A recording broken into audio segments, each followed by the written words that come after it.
بسم الله الرحمن الرحيم الحمد لله رب العالمين حمد الشاكرين الصلاة والسلام على سيد الأنبياء والمرسلين سيدنا ونبينا وشفيعنا ومولانا محمد وعلى آله وأصحابه الطيبين الطاهرين. قدرمنو اوریدونکو د ژوند د لارې د خپرونې مینوالو په سلامونو او نیکو هیلو مو هرکلی کوم. ستاسو روغتیا او خوشحالي زموږ هیله ده، په دې هیله چې د صحت او عافیت جامې هم په تن ولرئ. دا د زه محمد یاسین فهیم د ژوند د لارې د خپرونې په وړاندې کولو کې ستاسې په چوپړ کې یم، په دې هیله چې دا خپرونه هم ستاسو د پام وړ وګرځي. قدرمنو اوریدونکو، زموږ نننۍ خپرونې موضوع ځانګړې شوې د خاوند حقوق په ښځې باندې، چې د خاوند حقوق په ښځې باندې کوم دي او د مسلمانې ښځې صفتونه څه دي. اوس چې د ښځې په ذمه باندې چې څومره حقوق د خاوند دي، د هغې ټول په تفصیل سره بیانول البته په یو خپرونه او دوه خپرونو درې خپرونو کې نه کیږي. دا ډیر مشکل کار دی، خو زه به دا خپرونه په هغه اهم حقوقو باندې وچلوم چې کوم هغه عمده او اساسي حقونه د خاوند دي په ښځو باندې. پیغمبر علیه الصلاة والسلام د نیکې ښځې 5 صفات بیان کړي دي او دا یو معیار قایم کړی دی چې نیکه او دینداره ښځه هغه ده چې په هغې کې دا 5 صفات موندلی شي.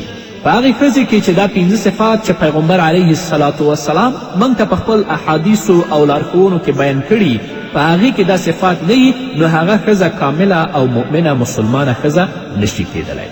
اول صفت د مسلمانې ښځې دا دی چې پیغمبر علیه الصلاة والسلام بیان کړی ان امرها اطاعته.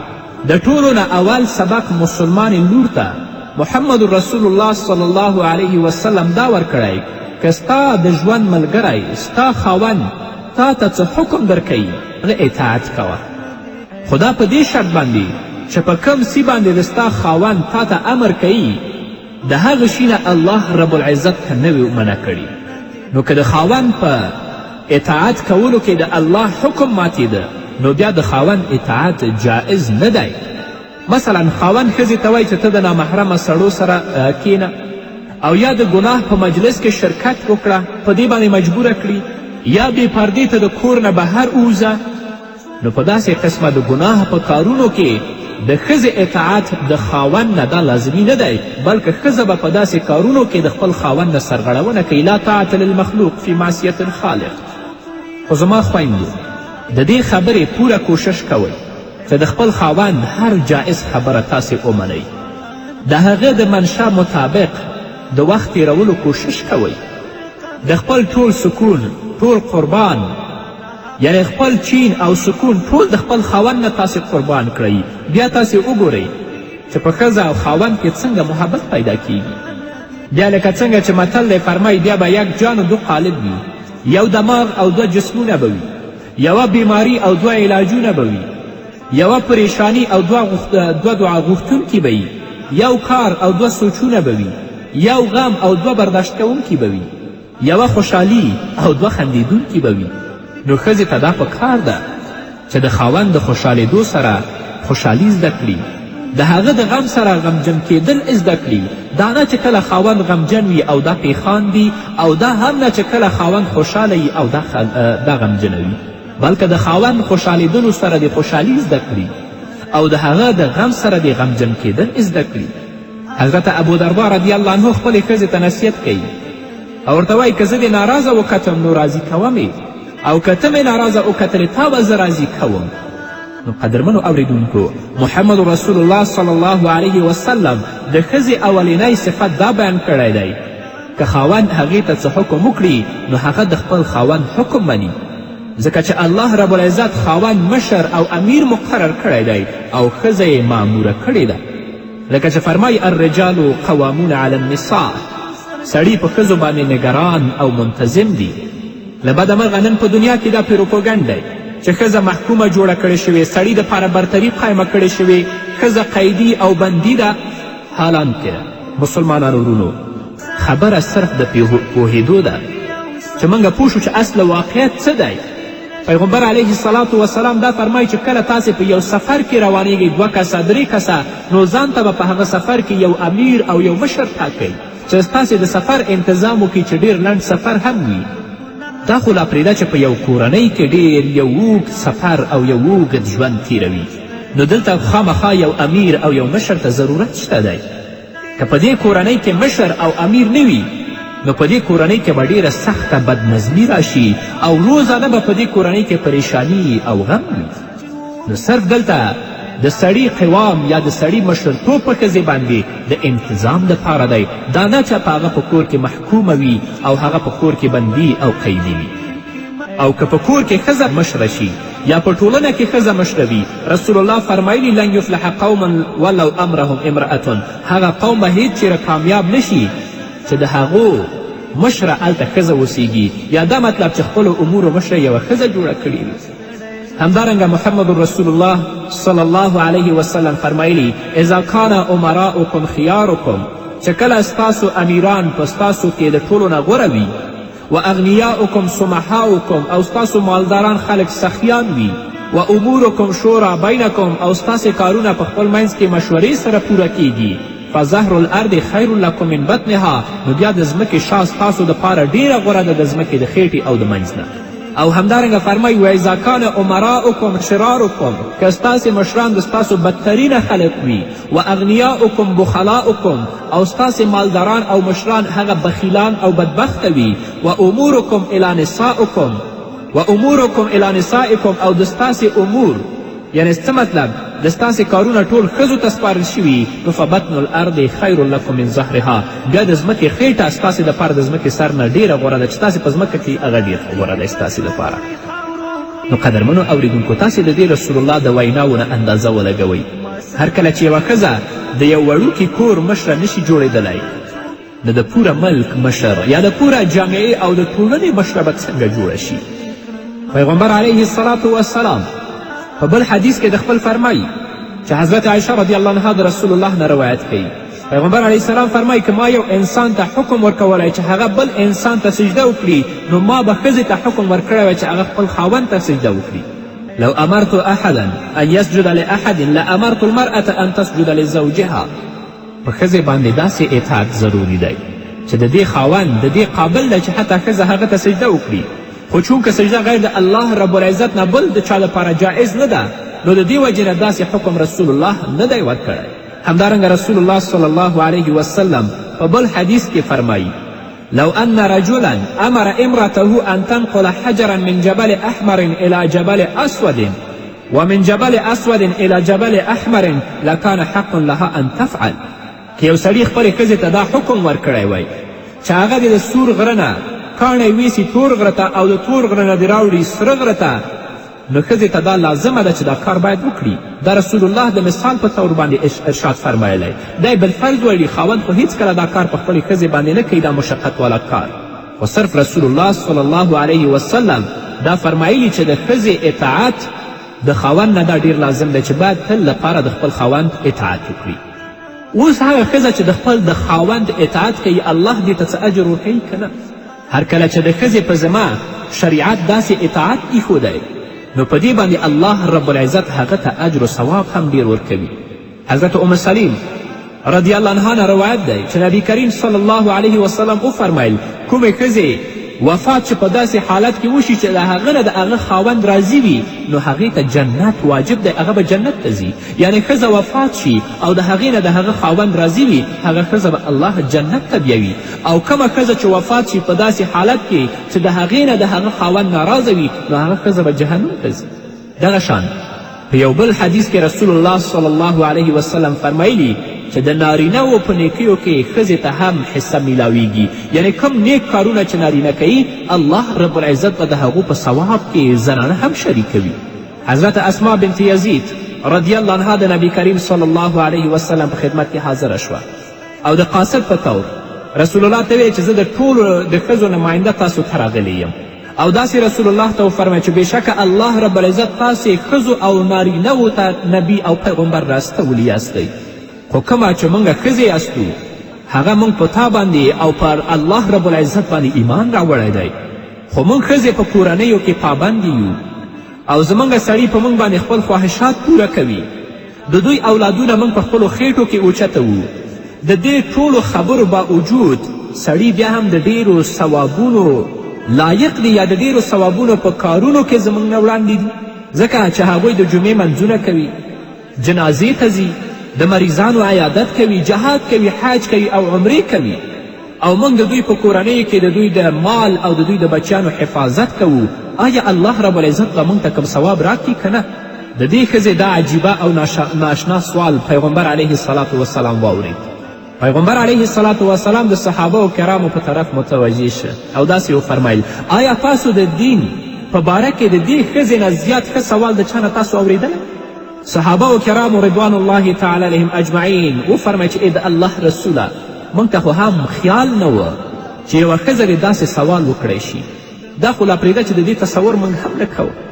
د دې نه پس پیغمبر علیه الصلاة والسلام حضرت اسما رضی الله عنها ته وفرمیل او هغې ته متوجه شه چې دا خبره په غور سره واوره او پوه شه کومو ښځو چې ته رالیږلی هغوی ته هم دا خبره وکړه چې د ښځې خپل خاوند سره ښه سلوک کول، یعنی کومه ښځه چې خپل خاوند سره ښه رفتار او ښه سلوک او ښه اخلاق کوي، او ښځه چې د خپل خاوند خوشحالي لټوي او په دې باندې عمل کوي، د دې ټولو د ثواب برابر دی. یعنی ښځه نارینه که په دنیا کې په خپل ژوند کې حج کوي، عمرې کوي، جهاد کوي، د جمعې په منځونو کې اشتراک کوي، خو هغه ښځه چې د خپل خاوند اطاعت کوي، د خپل د خاوند رضا لټوي، الله رب العزت به د هغه نارینهو نه دې ښځې ته ډېر زیات ثواب ورکوي.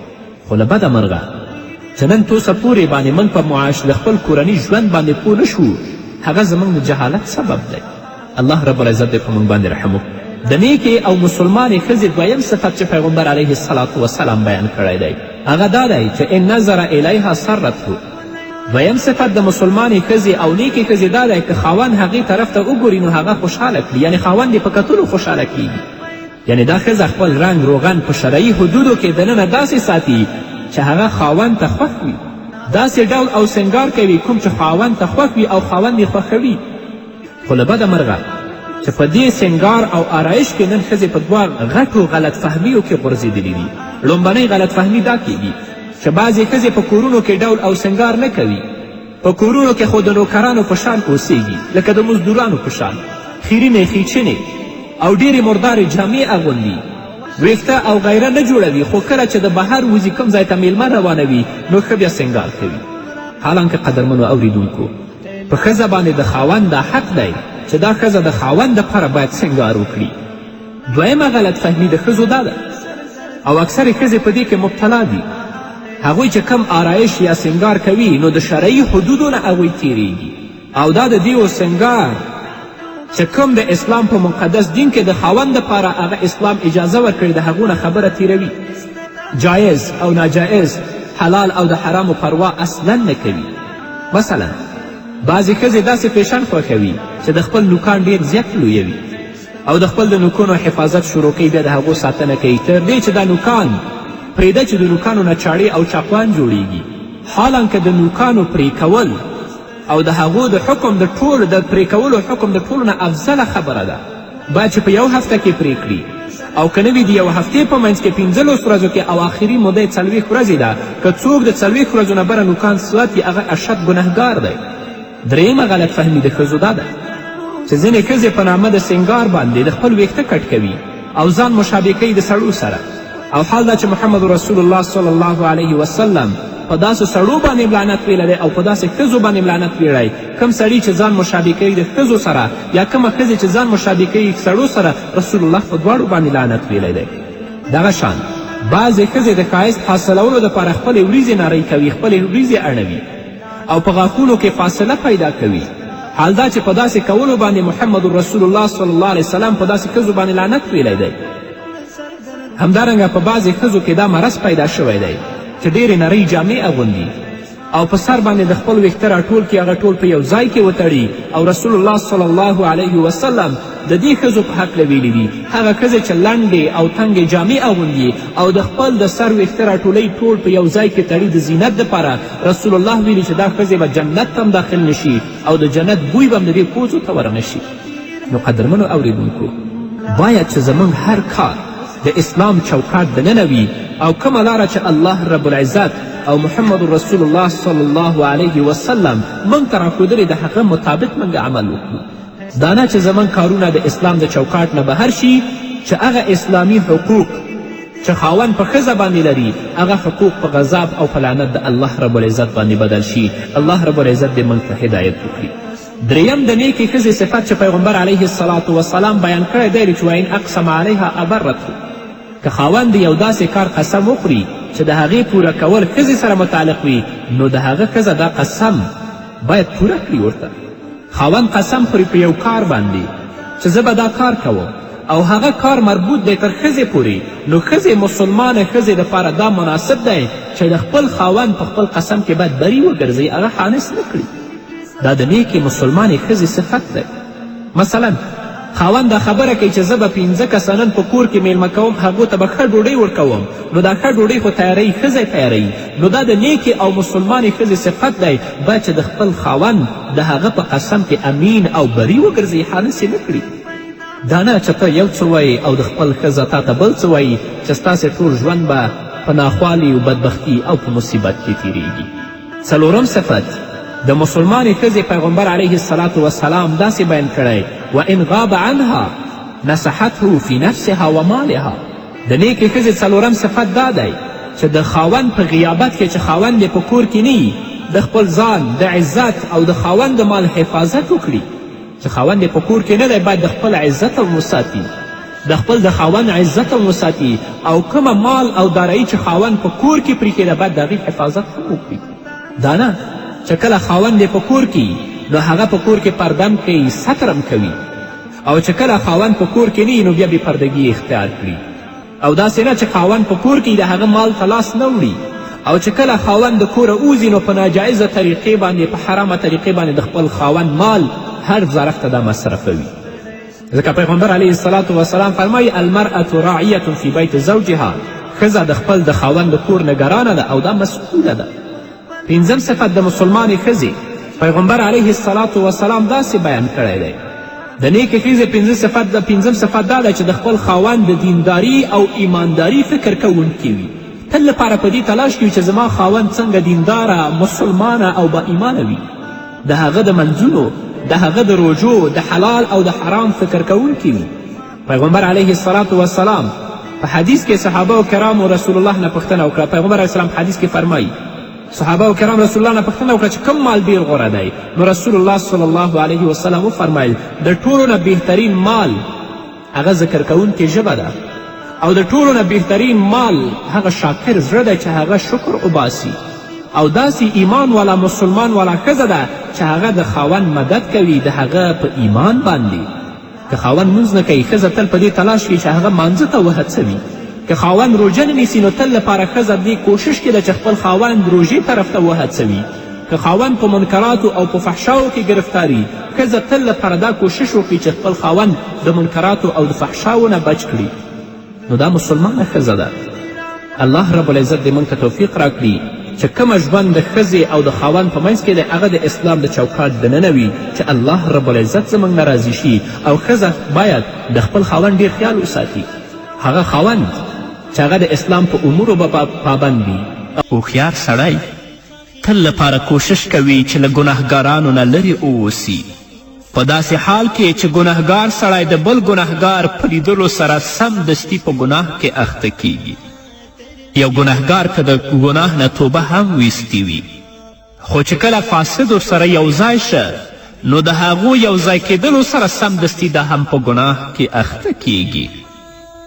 نو ځکه محمد رسول الله صلی الله علیه وسلم موږ ته دا سپارښتنه کوي چې تاسو د نیکانو مجلس غوره کړئ، د هغو ملګري غوره کړئ، د بدانو مجلس او د هغو ملګري تاسو پرېږدئ، ځکه چې هغوی تاسو په ګناهونو او په فساد کې اخته کوي. د یو انسان د بد اخلاقه کېدو تر ټولو لوی سبب د الله رب العزت له دین نه لرې کېدل دي او په جرأت سره ګناه کول دي. زه به د یو څو صفاتو یادونه تاسو ته وکړم چې بې حیا خلک په هغو صفاتو کې اخته دي او راګیر دي. اول دا چې بې حیا انسان، ګناهګار انسان تل لپاره په معاملاتو کې بد اخلاقي کوي او په معاملاتو کې کنځلې کوي یو بل ته. دا هغه تر ټولو لومړنی منزل دی چې له امله خلک له ګناهګار انسان نه بېزاره کیږي. او هر دینداره او غیرتي سړی غواړي چې له داسې سپک انسان نه لرې ووسي. ځکه هغه انسان چې په معاملاتو کې یو بل ته شکنځل کوي، بد اخلاقي کوي، نو هغه انسان ډیر سپک انسان دی. او د دې لوی لامل څه شی دی؟ دا دی چې دا بېحیا دی. بېحیایي دې ته اړ ایستلی چې ته په معاملاتو کې بد اخلاقي کوه او شکنځلې کوه. نو دیندار انسان، غیرتی انسان غواړي چې له داسې سپک انسان نه لرې ووسي. نیکان خلک په ډیر عاجزي او وقار سره جومات ته ځي، خو بې حیا انسان د حیا د نشتوالي له امله داسې ور روان وي، ته به وایې چې دا جومات ته نه دی روان بلکې جیلخانې او بندیخانې ته روان دی. نور خلک تر ټولو لومړی جومات ته ځان رسوي، خو بې حیا انسان تر ټولو وروسته ورځي او تر ټولو مخکې ترې بیرته راوځي. نور خلک په خوش اخلاقي او نرمی سره خبرې کوي، خو بې حیا انسان بیا له بد اخلاقي نه کار اخلي او بده ژبه کاروي. او کله د سره په معامله کې له یو چا نه غلطي وشي، نو د بښنې او تیریدنې په ځای ورته داسې سپکې سپورې وایي چې په اورېدو سره یې سړي ته حیا ورځي. د دې ټولو لامل څه شی دی؟ دا دی چې ځکه دوی بې حیا دي. دوی د خپلې ځواني ساتنه نه ده کړې، د الله رب العزت احکامو او د الله رب العزت اوامرو ته غاړه نه ده ایښې. د محمد رسول الله صلی الله علیه وسلم لارښوونې او ارشادات په خلاصو غوږونو نه دي اورېدلي، نو ځکه دا بې حیا ده چې بې حیا شي، نو په معاملاتو کې بیا بد اخلاقي او شکنځلې کوي. اما هغه ځوانانو چې د خپلو ځواني ساتنه یې په دین سره کړې، د الله رب العزت اوامرو او د الله رب العزت احکامو ته غاړه ایښې، د محمد رسول الله صلی الله علیه وسلم ارشادات او لارښوونې په خلاصو غوږونو باندې اوریدلی دي، دا ځوانان باوقاره دي، باعزته دي، پاکلمنې دي، بې حیا نه دي. نو چې بې حیا نه دي، په معاملاتو کې هم خوش اخلاقه دي او په معاملاتو کې له بښنې او د تیریدنې نه کار اخلي، د دې پر ځای چې چاته شکنځل وکړي. الله دې موږ ته توفیق راکړي د هغو اعمالو چې په هغو اعمالو باندې الله زموږ په وجود کې حیا پیدا کوي او له بې حیایي نه موږ او تاسو ژغوري. تاسو ګورئ الله رب العزت په صورت کهف کې په 28 آیت کې فرمایي: ولا تطع من اغفلنا قلبه عن ذکرنا واتبع هواه وکان امره فرطا. الله رب العزت فرمایي د یو داسې چا اطاعت مه کوه چې د هغه زړه موږ له خپل یاد نه غافل کړی دی او هغه د خپل نفس پیروي غوره کړې ده او د هغه کړنلاره په افراط او تفریط باندې ولاړه ده. په دې کې شک نشته هر هغه کسان چې د خپل نفس پیروي غوره کړي او د خپلو خواهشاتو تابع وګرځي، نو هغوی د الله له یاد نه غافله کیږي. چې د الله له یاد نه غافله شه، هم دنیا تباه شوه او هم آخرت.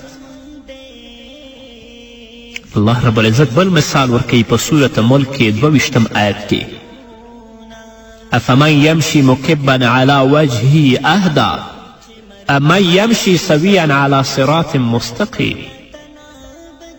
الله وایي ښه فکر وکړئ، څوک چې پړ مخې روان وي هغه د زیاتې سمې لارې موندونکی دی، او که هغه چې جګه غاړه سم په یو هوار سړک باندې روان وي. تاسو وایئ قدرمن اوریدونکو، یو څوک دی پړ مخې په لاره باندې روان دی، دا ډېر ښه لار موندونکی دی، یا هغه انسان چې په جګه غاړه باندې په سمه لار او په سم سړک باندې روان وي. نو د ګنهګار انسان، د بې حیا انسان، د فاسد انسان مثال داسې دی چې هغه پړ مخې په لار روان وي. نو که چا د هغه ملګري غوره کړه، د هغه په مجلس کې ناسته او ولاړه وکړه، لکه څنګه چې هغه پړ مخې په لار روان دی، تباه دی، دا انسان به حق له لارې وباسي.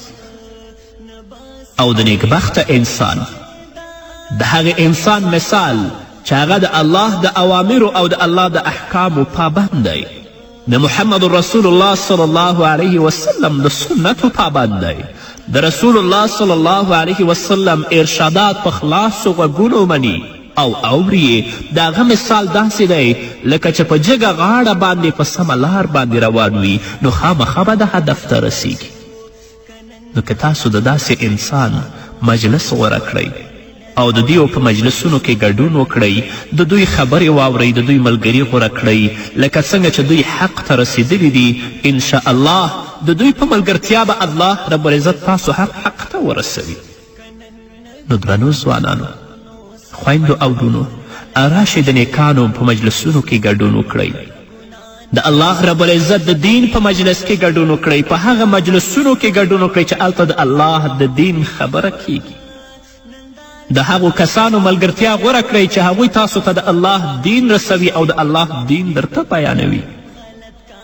ځکه محمد رسول الله صلی الله علیه وسلم فرمایي المرء مع من احب. د آخرت په ورځ به هر څوک هغه چا سره وي چې په دنیا کې ورسره محبت و. د بدانو مجلس، د فاسدو مجلس، د ګناه مجلسونه پریږدئ او په هغه مجلسونو کې ګډون مه کوئ، ځکه هغوی خو د الله په غضب او د الله په لعنت کې اخته دي او گرفتاره دي. نو که تاسې په هغو مجلسونو کې ګډون وکړئ، کومه عذاب چې د رب العالمین په هغوی باندې راځي په هغه عذاب کې به تاسو هم راګیر شئ. بیا الله ته څه ځواب وایئ؟ نه راشئ د الله دین ته، د الله احکامو ته غاړه کیدئ. د محمد رسول الله صلی الله علیه وسلم ویناوې واورئ چې یو ځوان په اسلامي ټولنه کې او په اسلامي کورنۍ کې څه مسئولیت او څه موقف لري. د هغه اخلاق، د هغه اعمال، د هغه لباس باید څنګه وي. همدارنګه یوه درنه خور په اسلامي ټولنه کې او په اسلامي کورنۍ کې څه موقف او څه مسئولیتونه لري، باید څه وکړي، اعمال یې څنګه وي، اخلاق یې څنګه وي، جامه او کردار یې څنګه وي. والله زه تاسو ته اطمینان درکوم چې د الله په دین کې عزت دی، بل ځای عزت نشته. په فساد کې عزت نشته، په دنیا کې عزت نشته، د کفارو په دوستی کې او هغوی سره په مینه کې عزت نشته، د مفسدینو او د فاسقو خلکو په ملګرتیا کې او د هغوی د مجلسونو په ګډون کې عزت نشته، بلکې هغه سراسر بېعزتي او بېحیایي ده، هم د دنیا او هم د آخرت. هغه کسان چې له کفارو سره دوستی کوي او د هغوی په مجلسونو کې ګډون کوي د دې لپاره چې د هغوی نه عزت وغواړي، الله دې خلکو ته منافقین ویلي. تاسو ګورئ الله رسول الله صلی الله علیه وسلم ته څه وایي؟ بشر المنافقین بان لهم عذابا الیما.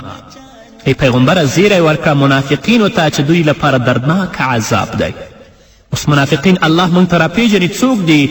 الذین یتخذون الکافرین اولیاء من دون المؤمنین. هغه کسان دي چې دوی په دوستی سره نیسي کفار بغیر د مسلمانانو نه، یعنی د مسلمانانو او د نیکانو دوستی او مجلسونه پریږدي، د کفارو په مجلسونو کې ګډون کوي او هغوی ته د دوستی لاس ورکوي. ایبتغون عندهم العزه، آیا غواړي هغوی سکه عزت؟ اما دا غریبان نه پوهیږي چې فان العزة لله جمیعا. عزت خو ټول الله څخه دی. عزت د الله په دین کې دی، عزت په تقوا کې دی، عزت د نیکانو په مجلسونو کې په ګډون کې دی. د فاسدو خلکو په مجلسونو کې خو د سره عزت نشته، سراسر بې عزتي ده. نو راشئ درنو ځوانانو، خپلې ځواني ساتنه په دین سره وکړئ، الله به په دې کې تاسو ته عزت درکوي. همدارنګه د بېحیایي دویم اخلاقي زیان دا دی چې بېحیا انسان به تل لپاره بېزړه وي. بېزړهتوب داسې یو ناوړه صفت دی چې محمد رسول الله صلی الله علیه وسلم به هم ترې الله جل جلاله ته پناه وړله. اللهم انی اعوذ بک من الجبن رسول الله ویلی دي او موږ باید ترې هم پناه وغواړو، ځکه بېزړهتوب سړی سپکوي او د زورورو خلکو په وړاندې یې سر ټیټولو ته اړ باسي.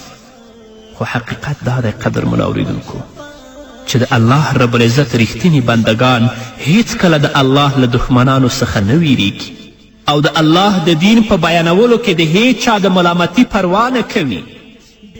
په داسې حال کې چې ګناهګار انسان هر وخت او له هر چا ویریږي خو د الله جل جلاله څخه نه ویریږي. الله رب العزت فرمایي په سورة نساء 108 آیت کې یستخفون من الناس ولا یستخفون من الله وهو معهم اذ یبیتون ما لا یرضى من القول وکان الله بما یعملون محیطا. دا خلق کولی شي چې له انسانانو څخه خپل کړه وړه پټ کړي خو له خدای څخه یې نشي پټولی. هغه خو په هغه وخت کې هم له هغو سره وي چې کله دوی د شپې له مخې په پټه د هغه د رضا پر خلاف مشورې کوي. د دوی پر ټولو کړو وړو د الله رب العزت علم چاپیر دی. نو د الله رب العزت رښتیني بندگان هیڅکله د الله له دښمنانو څخه نه ډاریږي، د دین په بیانولو کې د هیچا د ملامتي پروا نه کوي. ګناهګار انسان هر وخت او د هر چا نه ویریږي. راځئ عقیدې په الله مضبوطې کړئ، د خپلې ځواني ساتنه په دین سره وکړئ. بې حیا خلک په ښکاره توګه کبیره ګناهونه ترسره کوي، نو الله رب العزت هم د هغوی په زړونو کې نفاق پیدا کوي او په دې توګه د هغو د بدو اعمالو سزا ورکوي. ځکه دا خلک له الله رب العزت څخه نه ویریږي، نو الله رب العزت هم هغوی له هر شي څخه ډاروي. ګناهګار خلک د بېزړهتوب هیڅ موقع له لاسه نه ورکوي او له هر وړوکي او غټ شي نه ویریږي او د خلکو په سترګو کې هم ذلیل او پریوتي وي. ګناهګار انسان ته خلک ډیر په ټیټه سترګه باندې ګوري، هغه په ټولنه کې ذلیل او په ټولنه کې رسوا وي. تاسو ګورئ الله رب العزت په سورة احزاب کې 22 آیت کې فرمایي: سنت الله فی الذین خلوا من قبل ولن تجد لسنت الله تبدیلا. دا د الله کړنلاره ده چې د دغسې خلکو په باب له پخوا نه را روانه ده او ته به د الله په کړنلاره کې هیڅ تبدیلي ونه مومې. امام غزالی رحمه الله په احیاء العلوم کې د ښو اخلاقو 4 نښې ښودلي دي. اول حکمت، دویم شجاعت، دریم پاکلمني، څلورم انصاف کول او له دې پرته چې څومره ښه خویونه دي هغه د دې 4 تابع دي. آیا کوم عقلمند سړی دا خبره کولی شي چې ګناهګار انسان د حکیم، زړور، پاکلمنی او عادل وي؟ نه، هیڅکله به دا خبره ونه کړي. ځکه چاته چې حکمت ورکړی شوی وي هغه ته ډیرې ښېګڼې په نصیب کیږي، په داسې حال کې چې ګناهګار سړی له ښېګڼو نه په ډیر لرې وي، د ښېګڼو نه هغه محروم وي. زړورتوب د حکمت جړله ده، نو څوک چې زړور او حکیم نوی له اصلاح نه ډیر د فساد سبب کیږي او ګناهګار انسان له دې 4 واړو اصولو نه تش وي، نو ښه اخلاق به پکې له کومه شي. نو راشئ درنو ځوانانو، بې حیایي پرېږدئ، بدلمني پرېږدئ، حیا غوره کړئ او همدارنګه پاکلمني غوره کړئ چې الله په تاسو کې حکمت، الله په تاسو کې شجاعت، الله په تاسو کې پاکلمني او الله رب العزت په تاسو کې انصاف پیدا کړي. په همدې هیله قدرمن اورېدونکو نور به واورو خو د یوې دمې نه وروسته. ما ویل چې اشنا راشي بیا به زړه ورته ښکاره کړم، ما ویل چې اشنا راشي بیا به زړه ورته ښکاره کړم، ګیلې مې په زړګي درته ساتلې ته رانغلې، ګیلې مې په زړګي درته ساتلې ته رانغلې. قدرمنو اورېدونکو، بیا هم زموږ سلامونه او نیکې هیلې ومنئ، په دې هیله چې تر دې دمه تاسو زموږ ملتیا کړې وي. هغه انسان چې په بې حیایي کې اخته وي، په فساد کې اخته وي، دا بې حیایي او دا فساد دې انسان ته دنیوي او ټولنیز زیانونه هم رسوي. ګناهګاران هم عجیبه خلک دي، له یوې خوا کبیره ګناهونه کوي او بیا له الله رب العزت نه د نعمتونو سوال هم کوي، هم په ګناهونو او جسم خرڅونه کې اخته دي او بیا د الله رب العزت د رحمت هیله هم لري. نو زه وایم ای ګناهګارانو، ای هغه کسانو چې په بې حیایي او په فساد کې اخته یاستئ، له خپله ځانه پوښتنه وکړئ چې پر تاسې دا غمونه او دا فقر له کومه راغی؟ د خیر او ښېګڼې دروازې مو ولې پر مخ بندې شوي؟ د ستاسو ځمکې ولې شاړې شوي؟ او ولې مو ورځ تر بلې باغونه او کښتونه له منځه ځي؟ دا پوښتنه تاسو د خپل ځان نه وکړئ. غم دا دی قدرمنو اوریدونکو چې ګناهګاران اصلا پر دې خبرو هیڅ فکر نه کوي، په داسې حال کې چې د دې ټولو سوالونو ځوابونه د رڼې ورځې په څیر روښانه دي او هر ګناهګار په دې هم پوهیږي چې د خپلو ګناهونو فصل به په خپله ریبي، خو بیا هم په غفلت کې پراته دي. ګناهګار انسان الله رب العزت د رزق نه محروموي، الله رب العزت د هغو دنیوي ژوند تنګوي، الله په مصیبتونو او په غمونو کې اخته کوي، هغوی د خوشحالي ورځ کله هم نه ده لیدلې او نه به یې وویني. تاسو به یې په خپل ټولنه کې خوشحالي په دین کې ده، عزت په دین کې دی، انصاف او قناعت په دین کې دی، په فساد کې نشته. هر ګناهګار په دې خبره پوهیږي چې چې په زنا او نورو بېحیاییو کې ککړ خلک له پیله غریب وي، او که څه هم چې شتمنو خلکو غریبانو ته د پیسې په ورکولو سره ګناهونه ډیر ښایسته کړي دي، خو حقیقت دا دی که نن نه وي سبا به ضرور دا خلک په فقر او ناداري کې ګیر شي، او که دا خلک له سره فقیران هم نشي او ورځ تر بلې شتمني زیاته شي، بیا هم الله ورته عذاب لیکلی دی، او د نیکانو خلکو د ډاډ لپاره دا آیت نازل که تر څو هغوی پریشانه نشي. تاسې مه پریشانه کیږئ چې دوی فساد کوي، بېحیایي کوي، او بیا هم ورځ تر بلې د دوی شتمني زیاتیږي. الله په صورت احقاف کې 20 آیت کې فرمایي: اذهبتم طیباتکم في حياتكم الدنيا واستمتعتم بها فاليوم تجزون عذاب الهون بما كنتم تستكبرون في الأرض بغير الحق وبما كنتم تفسقون. الله رب العزت فرمایي تاسې خپله برخه نعمتونه په خپل دنیوي ژوند کې پای ته ورسول، او تاسې د هغو خوند واخیسته. الله به په آخرت کې دا مفسدینو او بېحیا خلکو ته وایي. نو کوم تکبر چې تاسې په ځمکه کې په ناحقه وکړه او کومې نافرمانی چې تاسې وکړې د هغو په مجازات کې به نن تاسې ته د ذلت عذاب درکول کیږي. الله به په آخرت کې وایي ورته چې تاسې د جنت د نعمتونو نه محروم یاست، د الله له دیدار او د الله له کتلو نه تاسو محروم یاست، ځکه تاسې خپله برخه نعمتونه په خپل دنیوي ژوند کې پای ته ورسول او د هغو خوند په دنیا کې واخیسته. نو نن ورځ به الله رب العزت تاسو ته دردناک عذاب او شرموونکی عذاب درکوي. بېحیا انسان او زاني ولوتي انسان به په آخرت کې ټول پیژني، په هغه به نښه لګېدلې وي. الله دې موږ ترې وساتي. همدارنګه الله رب العزت په صورت طلاق کې 22 آیت کې فرمایي: ومن یتق الله یجعل له مخرجا ويرزقه من حيث لا يحتسب.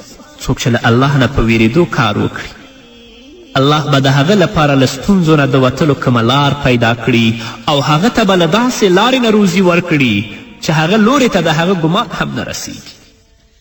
هغه انسان چې تل لپاره دیانت غوره کوي، تقوا غوره کوي، د الله رب العزت احکامو او د الله رب العزت اوامرو ته غاړه ږدي، زړه کې اخلاص او صداقت پروت وي، الله به د داسې لارو نه دې ته رزق ورکوي چې د هغې لارې ګمان به هم دې هم نه وي کړی. د دې آیت نه دا خبره معلومیږي لکه څنګه چې په تقوا سره فقر او نیستي ختمیږي، په ګناه سره په رزق کې کموالی راځي. امام احمد رحمه الله په خپل مسند کې د حضرت ثوبان رضی الله تعالی عنه یو حدیث روایت کړی. هغه فرمایي چې رسول اکرم صلی الله علیه وسلم فرمایي بنده د ګناه په وجه له هغه رزق نه محرومیږي چې ورته لیکل شوی وي. کومه رزق چې الله تا ته لیکلی وي، خو چې ته په ګناه کې اخته شي، الله دې د هغه رزق نه هم محروموي. همدارنګه د حضرت عبدالله ابن مسعود رضی الله تعالی عنه نه روایت دی چې محمد رسول الله صلی الله علیه وسلم وفرمایل جبرائیل علیه الصلاة والسلام زما زړه ته دا خبره وغورځوله چې یو انسان تر هغې پورې نه مړ کیږي تر څو چې خپل رزق پوره نه کړي. نو تقوا خپله کړئ او په ښه شکل له الله نه غوښتنه وکړئ، ځکه د هغه خزانې د هغه له اجازې پرته نه ترلاسه کیږي.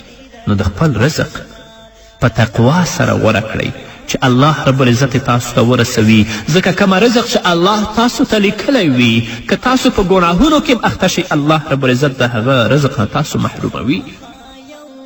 نو درنو ځوانانو ته زما پیغام او زما سپارښتنه دا ده، که د عزت ژوند غواړئ هم په دنیا کې او هم په آخرت کې راځئ تقوا غوره کړئ. د خپل ځواني ساتنه په دین سره وکړئ، ځکه بېحیا انسان، مفسد انسان، مفسد ځوان الله په عذابونو کې اخته کوي. تاسو سورت عنکبوت 40 آیت وګورئ. الله فرمایي فکلا اخذنا بذنبه فمنهم من ارسلنا علیه حاصبا ومنهم من اخذته الصیحه ومنهم من خسفنا به الأرض ومنهم من أغرقنا وما كان الله ليظلمهم ولكن كانوا أنفسهم يظلمون. الله رب العزت فرمایي په پای کې مو هر یو د هغه په ګناه سره ونیوه، بیا له هغو نه په چا باندې موږ کاڼي اورونکي باد ولیږه چې باد پرې راغی او کاڼي به پرې اورول، او څوک یو قوي چاودنې ونیول، او څوک مو په ځمکه کې ننویستل، او څوک مو غرق کړل. الله په هغوی باندې ظلم کوونکی نه و، مګر هغوی خپله پر خپل ځان ظلم کوه. دا د پخوانیو حال و چې له فسق او فجور نه ډک ژوند یې تیروه او په پرله پسې توګه یې د حق تکذیب ته ملا تړلې وه، نو پایله دا شوه چې الله رب العزت په دنیا کې هم را ونیول او په آخرت کې به یې عذاب تر دې هم سخت وي. له همدې امله که نن هم خلک په ګناهونو او نافرمانیو کې اخته شي، الله رب العزت به یې د همغوی په څیر راونیسي او سزا به ورکړي. نو راشئ د الله بندګانو ګناه او بېحیایي پرېږدئ. هغه کوم ذات دی؟ علامه ابن قیم رحمه الله فرمایي پر عادیانو د سخت باد عذاب چا راووست چې له امله یې هغسې پیاوړي خلک د خرما د تنې په څیر په ځمکه یخ پراته ول. هغه کوم ذات دی چې په باد سره د هغوی کښتونه او باغونه هم یو مخ له منځه یوړل او دا خلک تر قیامته پورې د نورو امتونو لپاره د عبرت نمونه شول. د لوط علیه السلام قوم ولې تر آسمانه پورته کړی شو او له هغه ځایه بیرته ځمکې ته راوغورځول شو؟ ځواب دا دی چې د دې ټولو عذابونو سبب له ګناهونو ډک ژوند تیرول ول چې دوی له امله برباد شول. حضرت ام سلمه رضی الله تعالی عنه د رسول الله صلی الله علیه وسلم نه روایت کوي. امام احمد رحمه الله دا حدیث په خپل مسند کې ذکر کړی چې رسول الله صلی الله علیه وسلم فرمایلی کله چې په یو قوم کې ګناه عامه شي نو الله هم پرې خپل عمومي عذاب رانزلوي او هغوی ټول پکې رانیسي. الله وی واتقوا فتنة لا تصيبن الذين ظلموا منكم خاصة واعلموا ان الله شدید العقاب.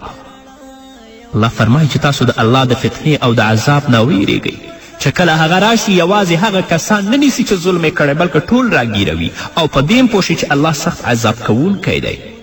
همدارنګه حضرت عبدالله ابن عباس رضی الله تعالی عنهما د رسول الله صلی الله علیه وسلم نه روایت کوي چې محمد رسول الله وفرمیل کله چې په یو ځای کې زنا او سود عام شي الله پرې خپل عذاب نازلوي.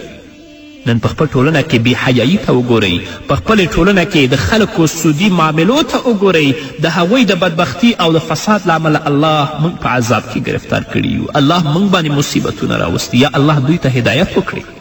قدرمنو اوریدونکو، موږ د خپلې ځواني ساتنه هله کولی شو چې پاکلمني غوره کړو او د بدلمني د فساد او د منکراتو نه ځان وژغورو. څوک چې پاکلمني نه غوره کوي نو د پاکلمني د نه غوره کولو تر ټولو لویه بدي دا ده چې زنا ډیره لویه ګناه ده او د لوط علیه السلام قوم چې په کومه ګناه کې اخته وه هغه ګناه له هغوی نه مخکې هیڅ قوم نه وه کړې. له همدې امله هغوی ته تر ټولو سخته سزا الله رب العزت ورکړه چې جبرائیل علیه السلام هغه ټول کړی آسمان ته پورته که او د هغه ځای نه یې الټه یا چپه بیرته په ځمکه باندې وغورځوه. الله رب العزت تباه و برباد کړل ځکه هغوی احساس د مسئولیت نه و کړی. هغوی د لوط علیه السلام وینا نه وه اورېدلې. هغوی د شیطان په لاره باندې روان ول، د خپل مسلک او د خپل هغه دندې د شیطان لارښوونې ګرځولې وې چې هغه یې عملي کولې، نو ځکه الله دوی تباه او برباد کړل. نو آیا له زنا څخه د بچ کېدو لپاره همدا خبره بس نه ده چې له هغې نه ډېرې خطرناکې ناروغي پیدا کیږي او شپه او ورځ په قرآن کریم او نبوي احادیثو کې د هغې رټنه اورو او هغه لولو؟ تاسو راشئ د الله رب العزت کلام پرانیزئ چې الله رب العزت څه ویلي دي. د محمد رسول الله صلی الله علیه وسلم احادیث واورئ چې هغوی د زنا په هکله څه وایي. نو درنو ځوانانو، راشئ پاکلمني غوره کړئ، د بدلمني نه ځان وساتئ. الله به عزت د دنیا او د آخرت درکړي. او هغه ځوانان چې په خپل ځواني دوکه شوي، د دنیا ژوند او د دنیا خواهشات ژوند ګڼلی او آخرت یې هیر کړی دی، هغوی په دنیا کې هم رسوا دي، نه کم عزت لري، نه کم ارزښت لري او په آخرت کې به د الله رب العزت په عذاب کې گرفتار وي او ټول به پیژني چې دا هغه فلانی ځوان دی چې په فساد، منکرات او په فجایو کې ژوند تیروه. څوک چې په دې خطرناکو ګناهونو کې اخته دي آیا دا ورته معلومه نه ده چې سبا ته به د الله په وړاندې ودرېږي او الله څه ډول عذاب ورته تیار کړی؟ په دې نه پوهیږي؟ آیا پر دې نه پوهیږي چې سبا ته به د دوزخ په اور کې سوځي؟ آیا په دې نه پوهیږي چې د دې نه به د دوزخ خاشاک او خس جوړیږي؟ آیا دا ورته معلومه نه ده چې حتما مرګ راځي او د دروازه به ډبوي؟ الله ته به بیا څه جواب وایي؟ نو راشئ ګناهونه پرېږدئ، ګناهونو ته شا کړئ. که تروسه پوه نه وئ اوس په حق باندې پوه شئ.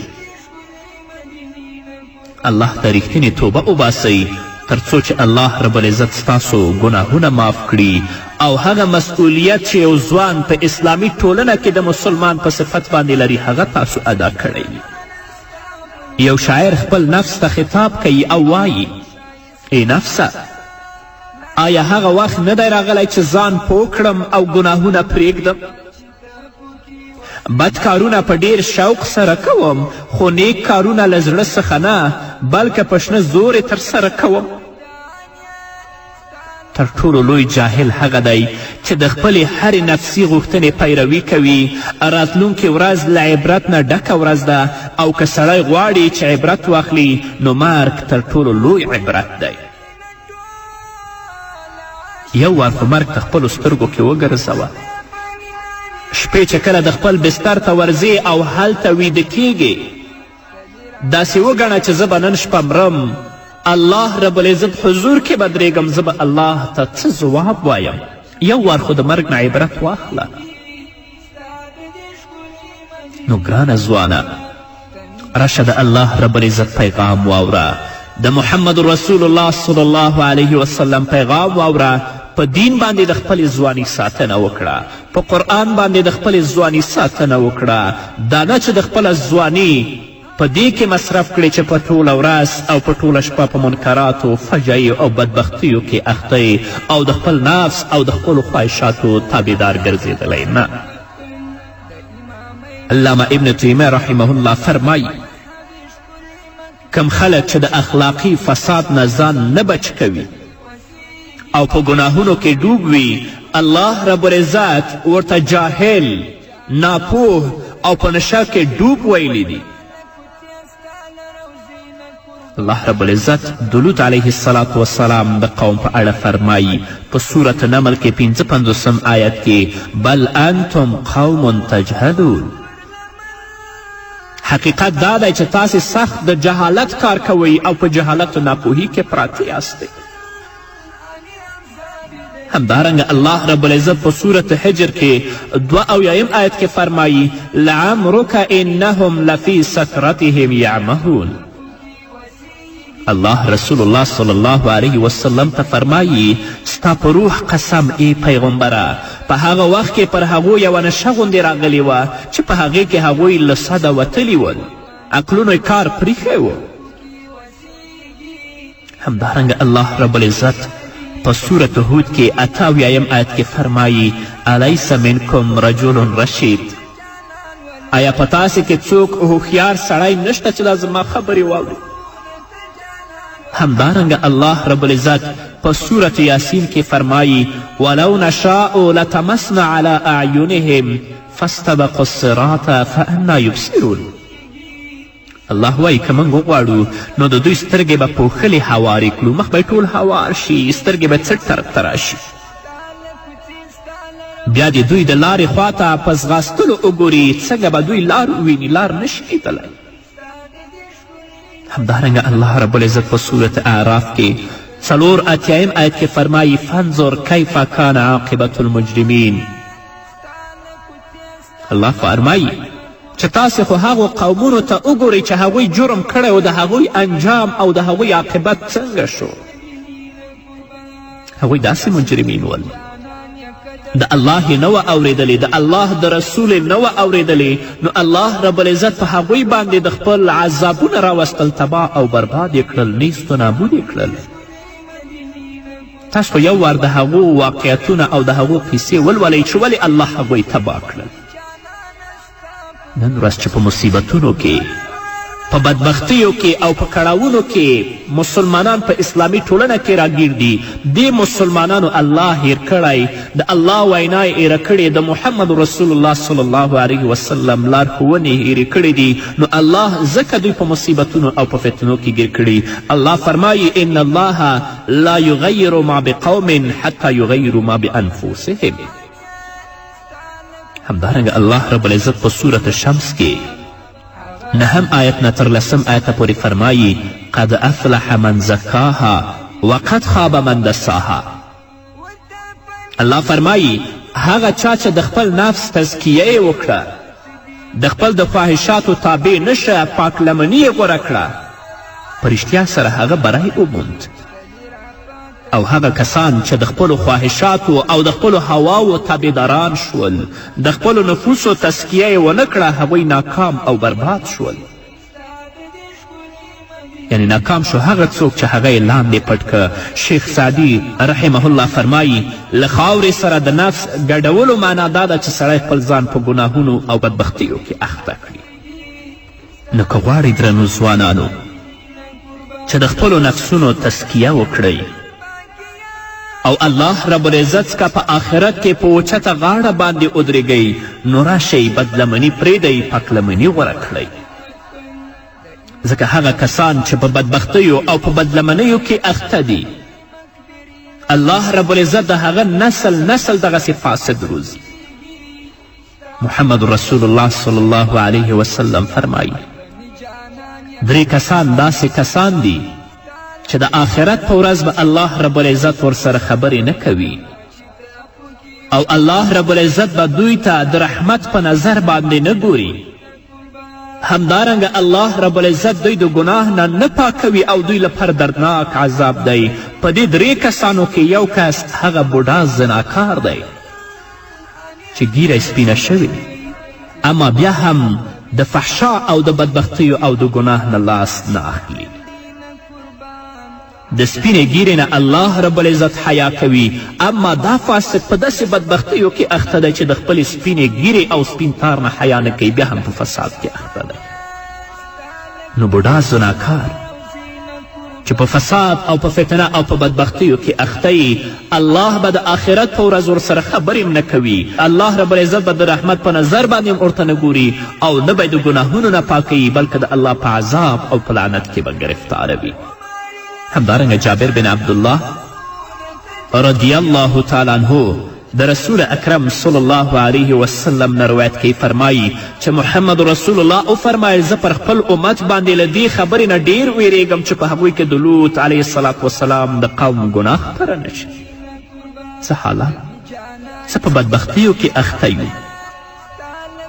الله رب العزت هم ویر کړی، د محمد رسول الله صلی الله علیه وسلم وینا ویرې کړي دي ټول ژوند په غفلت او په بدبختیو کې تیرو. آیا په دې سوچ او فکر کې کله شوي یاستو چې مرګ موږ ته راځي او موږ به په قبر کې ایښودل کیږو، هلته به په خیرورونو خاورې په موږ باندې اچول کیږي، هلته نه بالښت شته، هلته نه کمپله شته او هلته نه فرش شته، نه چراغ شته. الله به موږ ته 2 ملکې رالیږي، زموږ نه به پوښتنې کوي، غیر زموږ د عمل نه به هلته څوک موږ ته په کار نه راځي. دا سوچ هم کله کړی؟ حضرت انس رضی الله تعالی عنه د رسول اکرم صلی الله علیه وسلم نه روایت کوي چې محمد رسول الله صلی الله علیه وسلم وفرمیل هلاکوونکي شیان دا دي. رسول الله ورپیژني هغه بخل چې د بخل اطاعت وشي، هغه خواهش چې د هغه خواهش پیروي وشي، او دا چې سړی په ځان خوښونه کې اخته شي، په ټولنه کې لاندې خلکو ته ټولو ته ښکته باندې ګوري او ځان په ټولو باندې لوړ ګڼي. که یو سړی بخل کوي او که یو سړی د خپل خواهشاتو تابعداري کوي، که یو سړی کبر او غرور کوي، بخل او کبر او همدارنګه د خواهشاتو تابعداري انسان هلاکوي، د الله په عذاب او په بدبختیو کې گرفتاروي. نه درنو ځوانانو، راشئ د الله رب العزت پیغام واورئ، قرآن ته رجوع وکړئ، د محمد رسول الله صلی الله علیه وسلم احادیثو ته رجوع وکړئ چې یو ځوان چې په اسلامي ټولنه کې او په اسلامي کورنۍ کې ژوند کوي، د هغه مسئولیت څنګه دی او په کومه طریقه باندې باید ژوند وکړي. یو ځوان راځي د رسول اکرم صلی الله علیه وسلم مجلس ته او رسول اکرم صلی الله علیه وسلم ته فرمایي یا رسول الله زه مسلمانېږم خو په یو شرط سره. رسول الله صلی الله علیه وسلم تی پوښتنه کوي چې ستا شرط څه شی دی؟ هغه ورته وایي چې زه د زنا نه نشم صبرېدلی نو ماته په زنا کې اجازه راکړه. صحابه کرام رضوان الله تعالی علیهم اجمعین غواړي چې دا ځوان ووهي چې د محمد رسول الله صلی الله علیه وسلم په مخ کې دا څنګه خبرې کوي، ادب نه ساتي. رسول الله صلی الله علیه وسلم وایي نه څه ورته مه وایي، ما ته یې رانږدې کوي. هغه چې کله محمد رسول الله صلی الله علیه وسلم ته نږدې کوي رسول الله صلی الله علیه وسلم ورته وایي آیا ته خوښ ګڼې چې ستا مور سره زنا وشي؟ هغه ورته وایي هیڅکله نه. رسول الله صلی الله علیه وسلم ورته وایي آیا ته خوښ ګڼې چې دا کار ستا خور، ستا خورزې، ورېرې او خاله سره وشي؟ هغه ورته وایي هیڅکله نه. رسول الله صلی الله علیه وسلم ورته وایي ته چې د زنا اجازه غواړې هغه به هم د چا خور، مور او لور او خورزه وي، نو بیا ولې؟ هغه توبه وباسي، مسلمانېږي او در ژوند تر پایه پورې اخلاقي فساد ته پښه نه ږدي، هغه طرف ته نږدې کیږي نه. نو درنو ځوانانو د خپل میندو عزت په سترګو کې ونیسئ، د خپلو خویندو عزت په خپلو سترګو کې ونیسئ، د خپلو خورزو او ورېرو او د خالګانو د عمګانو عزت په خپلو سترګو کې ونیسئ. کله به هم بدلمني ته مخه ونه کړئ. او هغه کسان چې په بدلمني کې اخته دي هغوی نه خپل عزت پیژني، نه د خپل میندو عزت پیژني، نه د خپل خویندو عزت پیژني او نه د خپلو اقاربو عزت پیژني. راشئ د خپلې ځواني ساتنه په دین باندې وکړئ، ځانونه د خپل دین او د اسلام خادمان وګرځوئ، د صحابه کرامو رضی الله عنهم سیرت مطالعه کړئ. الله دې موږ د دین او د اسلام خادمان وګرځوي. په همدې هیله قدرمنو اورېدونکو نور به واورو خو د یوې دمې نه وروسته. قدرمنو اورېدونکو بیا هم زموږ سلامونه او نیکې هیلې ومنئ. بدکاري ډیر ناوړه او خطرناک کار دی، ځکه هغه کسان چې په بدبختیو، په فساد او په منکراتو کې اخته دي هغوی نه اخلاق لري، نه یې په ژوند کې سکون وي او نه د خلکو په وړاندې کوم درنښت لري، بلکې د خلکو په سترګو کې هغوی سپک، ذلیله او رسوا وي. نو د خلکو په سترګو کې چې داسې سپک دي آیا د الله رب العزت په نزد به دا کم مرتبه ولري؟ هلته به څومره سپک وي. الله رب العزت په صورت اسراء کې 22 آیت کې فرمایي ولا تقربوا الزنا انه کان فاحشه وساء السبیلا. الله رب العزت فرمایي زنا ته مه نږدې کیږئ، اخلاقي فساد ته مه نږدې کیږئ، ځکه هغه ډیر ناوړه کار دی او ډیره بده لاره ده. همدارنګه الله رب العزت په صورت فرقان کې 88 آیت کې فرمایي والذین لا يدعون مع الله إلها آخر ولا يقتلون النفس التي حرم الله إلا بالحق ولا يزنون ومن يفعل ذلك يلقى أثاما. الله رب العزت فرمایي هغه کسان چې له الله رب العزت نه پرته کوم بل معبود نه بلي بلکې یوازې د الله عبادت کوي، هغه نفس په ناحقه نه وژني چې خدای حرام کړی وي او نه د زنا مرتکب کیږي، خو هر هغه څوک چې دغه کار وکړي هغه به د خپلې ګناه بدله عمومي او د ګناه بدله څه شی ده؟ په جهنم کې سوځېدل. راشئ د خپلو خویندو او د خپلو میندو عزت ته وګورئ، د خپلو خویندو او میندو عزت ته په خپلو سترګو کې ځای ورکړئ، ځان د بدلمني نه بچ کړئ، پاک لمني غوره کړئ. ځوان باید تل لپاره د الله د دین خادم وي او په خپلې ځواني کې د الله رب العزت عبادت ته مخه کړي تر څو د آخرت په ورځ د الله رب العزت د رحمت د سوري لاندې ودرېږي. اما نن ځوان د خپلې ځواني د مسؤلیت احساس نه دی کړی، خپل موقف یې نه دی پیژندلی. د ځوان او د یوې پیغلې ترمنځ تفکیک او تمیز نه کیږي، نه جامه د ځوان جامه، نه اخلاق د ځوان اخلاق او نه کردار د یو ځوان کردار.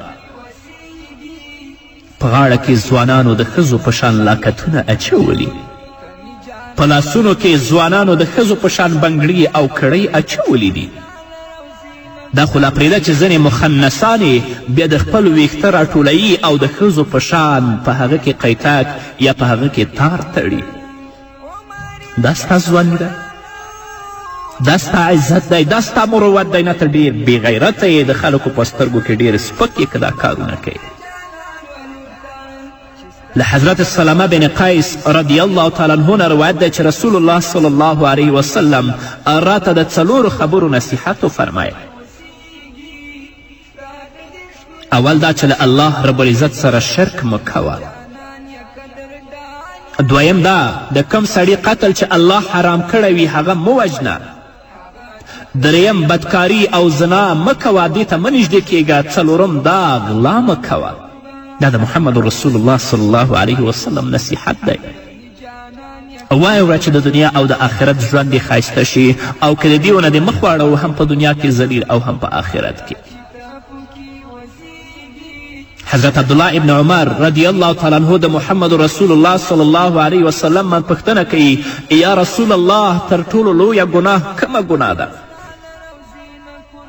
محمد رسول الله صلی الله علیه وسلم ورته فرمایي تر ټولو لویه ګناه دا ده چې خپل زوی له دې امله ووژني چې په لیدو سره په ګډه در سره ډوډۍ وخوري.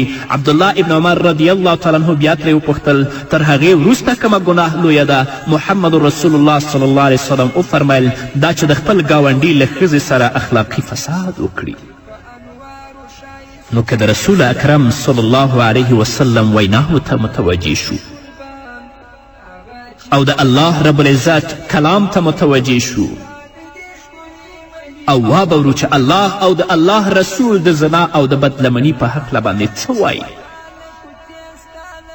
الله رب العزت په خپل کلام کې د زانی او د زانیې جزا هم بیانه کړې ده. تاسې سورة نور وګورئ، الله پکې فرمایي الزانیة والزانی فاجلدوا كل واحد منهما 100 جلدة ولا تأخذكم بهما رأفة في دين الله إن كنتم تؤمنون بالله واليوم الآخر وليشهد عذابهما طائفة من المؤمنين. الله رب العزت فرمایي زناکاره ښځه او همدارنګه زناکار سړی له دواړو نه هر یو 100 درې ووهئ. چې کله دوی تاسې وهئ د الله رب العزت احکام په هغوی باندې تطبیقوئ نو د ستاسې د زړه رحم او ترحم دی د الله در احکامو معنی نشي چې په دې باندې تاسو رحم وکړئ. که تاسې پر الله او د آخرت په ورځ باندې ایمان لرئ او هغو ته د سزا ورکولو په وخت کې د مؤمنانو یوه ډله موجود وي چې ټول یې وګوري چې دا زانی او دا زانیه ده. سید قطب رحمه الله فرمایي دا څومره غټه خبره ده چې الله په زناکارو باندې د رحم نه کولو حکم کړی دی چې تاسې په دوی باندې رحم مه کوئ او ترڅنګ دا خبره هم کړې چې زناکارانو ته د سزا ورکولو پر مهال دی د خلکو یوه لویه ډله موجوده وي تر څو هغوی د زنا کولو جرأت ونه کړي او په زړونو کې ویره پیدا شي او اسلام ځکه زناکارانو ته دومره سخته سزا مقرر کړي چې په خلکو کې حیوانیت پیدا نشي. دا د حیوانانو کار دی. دا د هغو خلکو سزا ده چې هغوی محسن نه وي او که محسن وي بیا د هغو سزا رجم او همدارنګه سنګسار دی. څومره سخته او له سپکاوي ډکه خبره ده چې د زناکار جامې ترې وویستل شي او بیا په درو ووهل شي او له هرې درې سره داسې احساس کړي چې ګوندې سا یې اوځي او له دې سربیره خلک هم پرې خاندي او خلک ورته ګوري. الله رب العزت دې موږ او تاسې د شیطان له شره وساتي. شیطان یوازې پر دې اکتفا نه کوي چې سړی په بدکاري کې اخته کړي او نور غلی کینی. شیطان له بدکار انسان سره د فوټبال په څیر لوبیږي او په لواطت کې هم اخته کوي. لوطي انسان په دنیا کې انساني شکل لري خو په آخرت کې به څیره بدله وي. الله فرمایي فمثله کمثل الکلب ان تحمل علیه یلهس او تترکه یلهس. نو د هغه حالت د سپي په شان شو. که ته پرې حمله وکړې هم ژبه رازوړندوي او غاپي او که پرېږدې هم ژبه رازوړندوي او غاپي. د بلعم بن بعوره حال الله بیانوي. او لوطي به الله رب العزت د آخرت په ورځ اور ته غورځوي. سورة طور کې الله 14 آیت کې فرمایي اصلوها فاصبروا او لا تصبروا سواء علیکم انما تجزون ما کنتم تعملون. زی اوس په دوزخ کې دننه وسوځئ، که تاسې صبر وکړئ او کې ونه کړئ ستاسو لپاره یو شانته ده، تاسې ته همغسې جزا درکول کیږي لکه څنګه چې تاسو عمل کوه. افسوس دی چې مسلمان نن د بې حیایي دې حد ته را رسېدلی، په داسې حال کې چې موږ تر ټولو غوره امت یو، د خلکو د لارښوونې لپاره دنیا ته رالیږل شوي یو، خو نن د مسلمان د حالت په لیدو سره انسان ته ژړا ورځي. خلکو هغه د خپل حقیقت هیر کړی چې الله د څه لپاره زه پیدا کړی یم. که مسلمانو ځوانانو ته دا خبره معلومه شي چې زموږ مشري زموږ په خپلو لاسونو ضایع شوې ده، نو کیدای شي چې د الله لور ته متوجه شي. الله رب العزت د لوط علیه السلام قوم ته څنګه جزا ورکړه؟ الله په سورة هود کې 2 آیت کې فرمایي فلما جاء امرنا جعلنا علیها سافلها وامطرنا علیها حجارة من سجیل منضود. بیا کله چې زموږ د فیصلې وخت راورسید نو موږ هغه سیمه په بل مخ نسکوره کړه او پر هغوی مو د پخې خټې د تیږو باران ووروه. الله رب العزت جبرائیل علیه السلام ته حکم وکړه چې کله یې له بیخه را وباسه. جبرائیل علیه السلام په خپل یو وزر سره اوچت او تر آسمانه پورته که، تر دې چې د آسمان په رښتو یې د څارویو غږونه واورېدل او بیا یې له هماغه ځای ځمکې ته را وغورځول. الله وایي وامطرنا علیها حجارة من سجیل منضود. دا تیږې د دنیا د تیږو په څیر نه وي، بلکې پر هره تیږه د ګناهګار سړي خپل نوم لیکل شوی و. نو که اوس دا امت هم همدا ګناه وکړي، لرې نه ده چې په همدې عذاب به الله رب العزت اخته کړي او الله رب العزت جزا ورکړي. حضرت عبدالله ابن عباس رضی الله تعالی عنه د رسول الله صلی الله علیه وسلم نه روایت کوي چې باید فاعل و مفعول دواړه ووژل شي. علامه شوکاني رحمه الله فرمایي چې د لواطت سزا باید همدا وي چې نور خلک ترې عبرت واخلي او د دې ګناه کولو جرأت ونه کړي. فاعل و مفعول باید دواړه ووژل شي. نو راشئ درنو ځوانانو، د خپلې ځواني موقف وپیژنئ او په دې پوه شئ چې یو ځوان په اسلامي ټولنه کې څه مسؤلیت لري. د خپلې ځواني ساتنه وکړي، الله به در باندې رحم وکړي. الله رب العزت دې په موږ رحم وکړي. الله دې موږ ته د دین لاره راوکړي، هغه لاره چې په هغې باندې موږ جنت ته رسیږو، هغه لار نه چې په هغې باندې موږ جهنم ته ځو. په همدې هیله قدرمنو اورېدونکو دا وه زموږ د نن ورځې خپرونه چې ستاسو درانه حضور ته وړاندې شوه. تر بلې خپرونې پورې چې زه بیا هم ستاسو درانه حضور ته راځم، تاسو ټول په پاک رب سپارم. پاتې ژوند د نیکمرغه ښاد، بریالي او کامیاب